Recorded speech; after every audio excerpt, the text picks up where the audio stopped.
আমাদের বিয়ের ৩ বছর পরেও সন্তান না হওয়ায় উঠতে বসতে কথা শোনাতেন শ্বশুরবাড়ির সকলেই।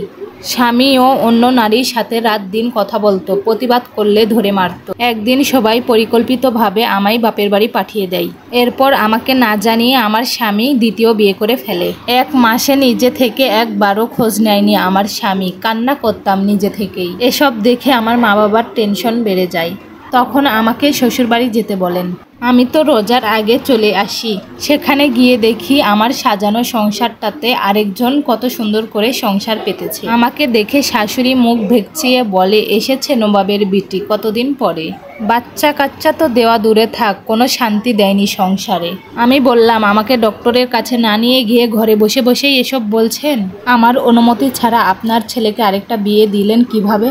আমার চেঁচামেচিতে নতুন বউ স্বামীকে কল দিলেন। স্বামীও চলে আসলো। এসে আমায় চুলের মুঠি ধরে ঘর থেকে বের করে দিল। তখন রাতের বেলা আমার ব্যাগ টাকা পয়সা কিছুই আনতে দেয়নি। রাতের বেলায় আমাকে দেখে এক চাচা বললেন, এত রাতে কই যাই? তখন সব কিছুই চাচার কাছে খুলে বললাম। তখন চাচা আমাকে আমার বাবার বাসায় পৌঁছে দেয়। সকালবেলা হাসি মুখে শ্বশুর বাড়ি গিয়েছিলাম, আর এখন রাতের বেলায় বুক ভরা কষ্ট নিয়ে বাবার বাড়ি ফিরে এলাম। এত আঘাতের পরেও আমি আমার স্বামীকে অনেকবার করে কল দিতাম। আমি তাকে কল দিলেই সে নাম্বার ব্লক করে দিত, অনেক গালাগালি করত, আমার সাথে কথা বলতো না।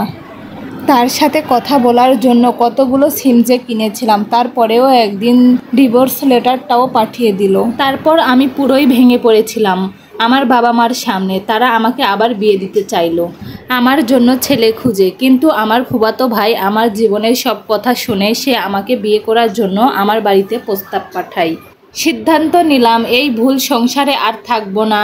এই ডিভোর্স লেটারে আমি সই করে দিলাম।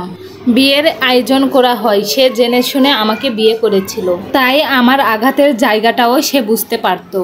নতুন পরিবারে এসে এত সুখ এত সম্মান পাবো ভাবতেই পারিনি। আমার নতুন স্বামী আমাকে এত ভালোবাসে যে আমার আফসোস হয় যে সে কেন আমার জীবনে আগে এলো না।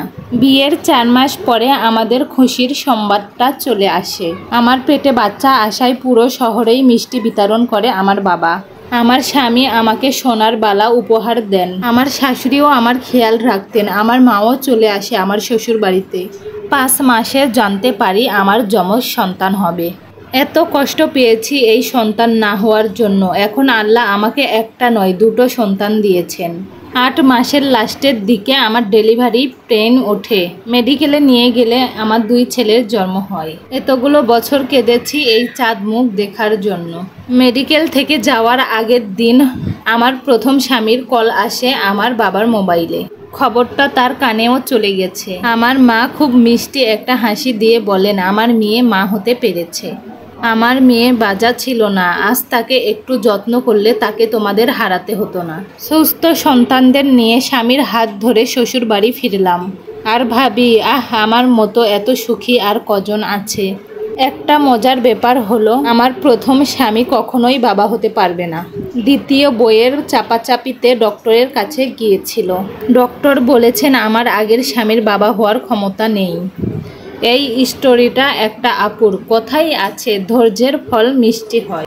আপুটি কষ্ট করেছে বলে তার একটা না ২টি বাচ্চা হয়েছে।